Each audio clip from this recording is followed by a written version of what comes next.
Hi friends, నేను మీ అమ్మ ప్రవీణ్. నిన్న లోడ్ చేసిన బండి అయితే అన్లోడ్ చేయడానికి పొద్దున్నే 5:30కే లేచి బయలుదేరాను. ఇది మా గిన్బాయ్ ఫ్రెండ్స్, గిన్బాయ్ నుంచి అయితే బయలుదేరాను. అయితే అతనేమో 9:30 వరకు అమలలో వస్తారు, 9:30 వరకు ఉన్నా పర్లేదు అని చెప్పాడు. మనం 5:30కి వెళ్తే 9:30 వరకు అంటే 4 అవర్స్లో వెళ్ళిపోవచ్చు అని చెప్పేసి బయలుదేరాను. ఇంకా డీజిల్ కొట్టించుకోవాలి కదా. డీజిల్కి అయితే చెప్పాను కదండి, నేను జియో బంకే ఎక్కువ ప్రియారిటీ ఇస్తానని. ఇది వరంగల్ దగ్గర ఎంట్రన్స్లో ఉంటుంది అన్నమాట. మొత్తానికి ఒక 3200 అయితే కొట్టమని చెప్పాను. నిన్న ఒక 1200 కొట్టించాను, ఇప్పుడు ఒక 3200, మొత్తం 44 అయింది. అయితే మనకి ఇప్పుడు మళ్ళీ ఒక కాల్ రావడం అయితే జరిగింది బంకుకు వచ్చే ముందు. ఏంటంటే మళ్ళీ హైదరాబాద్ వెళ్ళాలంట. అయితే ఈరోజు లాగానే ఈరోజు ఈవినింగ్ లోడ్ చేసుకొని మళ్ళీ రేపు పొద్దున వెళ్ళిపో, సేమ్ ఇప్పుడైతే ఇలా వెళ్తున్నావో రేపు కూడా మార్నింగ్ వెళ్ళిపో, ఈరోజు లోడ్ చేసుకొని పెట్టుకో మళ్ళీ మీ ఇంటి దగ్గర అని చెప్పాడు. సరే అన్న, వస్తాను, తొందర అన్లోడ్ చేసి వచ్చి మళ్ళీ లోడ్ చేసుకుంటాను అని చెప్పాను. సరే లేచిరా అని చెప్పాడు. మొత్తానికైతే ఫ్యూయల్ కొట్టించుకొని ఎక్కడ ఆగకుండా వెళ్దామని ఫిక్స్ అయిపోయాను. దగ్గరికి వెళ్ళిన తర్వాతనే టిఫిన్ చేద్దామని అనుకున్నాను. అతనైతే ఫ్యూయల్ కొంచెం స్లో కొడుతున్నాడు. ఎప్పుడైనా ఫ్యూయల్ స్లోగానే కొట్టించుకోవాలి, కొంచెం ఎక్కువ వస్తుందని నమ్మకం. అయితే నేను మా ఫ్రెండ్కి ఒక అతనికి అయితే కాల్ చేశాను. అక్కడే ఉంటాడు గెట్ కేసర్. అతను ఎవరో మీకు తర్వాత చూపిస్తాను. అతను ఫ్రీగానే వస్తా అని చెప్పాడు. సరే రమ్మని చెప్పాను. అయితే ఈరోజైతే కిరాయి మంచిగానే వర్కౌట్ అయింది. కానీ రేపటికి అయితే ఎక్కడ అంటామంటే పాకాల కొత్తగూడెం నుంచి అన్నమాట. పాకాల కొత్తగూడెం ఒక పాయింట్, నర్సంపేట ఒక పాయింట్, మొత్తం అప్ అండ్ డౌన్ కలిపి 440, 430 ప్లస్ అవుతుంది. అంటే 220, 220, 430 ప్లస్ 440 దగ్గర అవుతుంది. సరే ఈరోజు ఇచ్చినట్టు 120 రూపీస్ ఒక బ్యాగ్ ఇచ్చినా కూడా 80 బ్యాగ్సే ఏమో అవుతున్నాయంట. కొంచెం వెయిటేజ్ తక్కువ అవుతుందని చెప్పేసి కొంచెం చూసి తీసుకోమన్నాడు. సరే మనం 25 తోటి క్యాలిక్యులేట్ చేసుకోకుండా మన లెక్క ఉంది కదా, మన లెక్క ప్రకారం 23 తోటి క్యాలిక్యులేట్ చేసుకున్నా కొంచెం అప్రాక్సిమేట్లీ దగ్గరే వస్తుంది, 100-200 అటు ఇటు వస్తుంది. సరే అన్న, వస్తానని చెప్పాను. సరే తొందర అన్లోడ్ చేసుకొని వచ్చేసి మళ్ళీ లోడ్ చేసుకొని అయితే పెట్టుకో అని చెప్పాడు. సరే అని చెప్పేసి చెప్పాను అన్నకైతే. ఇక ఫ్యూయల్ కొట్టించుకున్న తర్వాత ఎక్కడ ఆగొద్దని చెప్పేసి ఫిక్స్ అయిపోయాను.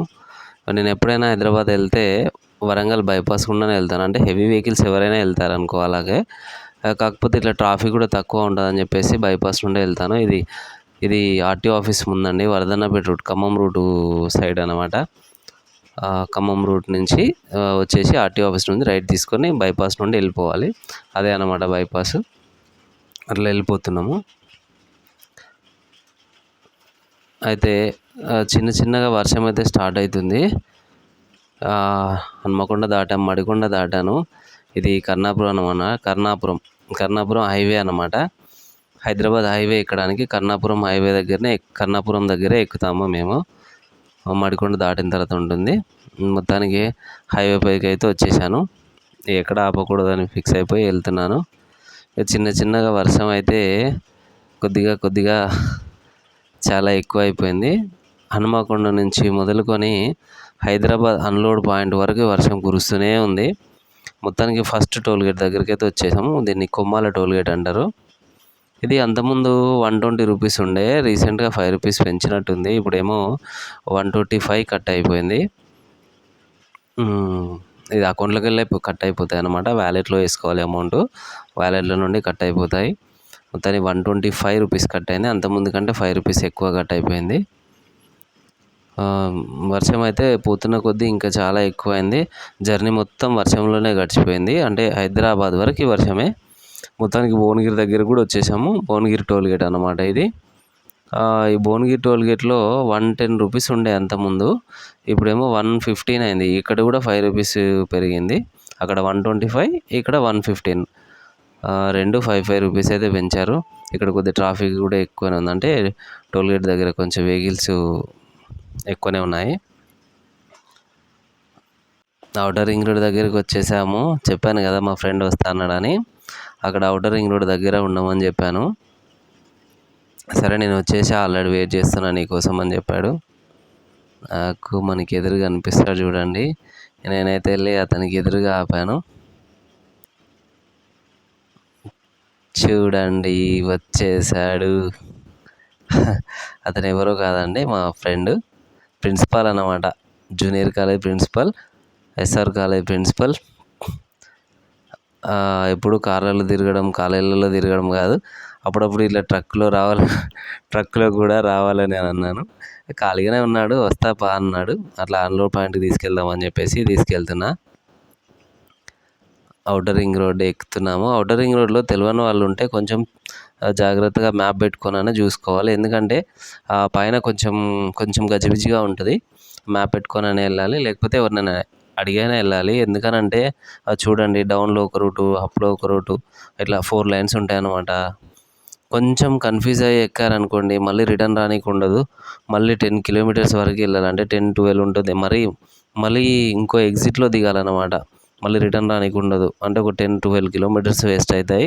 అందుకని కొంచెం చూసుకొని ఎక్కండి, చూసుకోండి, మ్యాప్ పెట్టుకొని ఎక్కండి. మొత్తానికి 4 లైన్ రోడ్ అయితే ఎక్కేసాము. చూడండి, 4 లైన్ రోడ్, అటు 2 120 స్పీడ్ ఉంటాయి, ఇవి 180 స్పీడ్ ఉంటాయి. చాలా బాగుంటుంది రోడ్ అయితే. మొత్తానికి అన్లోడ్ పాయింట్కి అయితే వచ్చేసాము. అన్లోడ్ పాయింట్ దగ్గర పెట్టేసి వెనుక పట్ట అయితే ఇప్పేసాను. అయితే యాక్చువల్గా ఇక్కడ వీడియో తీయకూడదు, కానీ నేనేదో వాళ్ళు చూడనప్పుడు అలా కొంచెం కనిపించినట్టు అలా తీశాను. మన వెహికల్ తీస్తున్నట్టు తీసేసి కొంచెం ప్లాంట్ లోపల కూడా తీశాను. ఇదేంటంటే సీడ్ ప్లాంట్ అన్నమాట. మొక్కజొన్న ప్లస్ వడ్ల సీడు. మనకు వచ్చే సీడ్ ఇక్కడ నుంచే తయారవుతుంది, అంటే గోదావరి సీడ్ అన్నమాట. ఇక్కడ నుంచే వస్తుంది. ఒక్కొక్క కంపెనీ ఒక్కొక్క రకం ఉంటుంది. అన్లోడ్ అయిపోయింది. మళ్ళీ రిటర్న్ అయితే వీడియో తీయలేదండి. మొత్తానికి ఇంటికి వచ్చేసి అన్నం తిని లోడింగ్ పాయింట్ కోసం అయితే కొత్తగూడెం వెళ్తున్నాను. మళ్ళీ సెకండ్ రైడ్ అని చెప్పాను కదా, రెండోసారి హైదరాబాద్ కానీ లోడ్ చేసుకున్నాను. లోడ్ చేసేటప్పుడు కూడా వీడియో తీయలేదు, ఎందుకంటే చాలా లేట్ అయిపోయింది. అడవిలోకి నుంచి రావాలన్నమాట. లోడ్ చేసుకొని వస్తున్నాను ఇప్పుడు. లోడ్ చేసుకొని వచ్చాను. ఇది మా గిన్నెబాయి దగ్గర పెట్టాను. ఇంటికి వెళ్ళాలి. ఇక్కడ నుంచి ఒక 2 కిలోమీటర్స్ ఉంటుంది మా ఇల్లు. అక్కడ వెళ్ళేసి మళ్ళీ నైట్ మాదిరిగానే అక్కడ పెట్టేసుకొని పొద్దున్నే 5:30కి బయలుదేరదామని అనుకుంటున్నాను. ఎలాగో వాళ్ళు వచ్చేసరికి కూడా 9:30 అట్లా అవుతుంది. వచ్చేసాను, మా ఇంటికి అయితే వచ్చేసాను. మా ఇంటి దగ్గర పెట్టేశాను. ఎర్లీ మార్నింగ్ 5:30కి లేచి వెళ్తాను. రేపైతే ఏ కిరాయి ఇప్పటివరకు అయితే ఏ ఫోన్ రాలేదు ఫ్రెండ్స్. వస్తే మీతో షేర్ చేసుకుంటాను వీడియో రూపంలో. Thank you.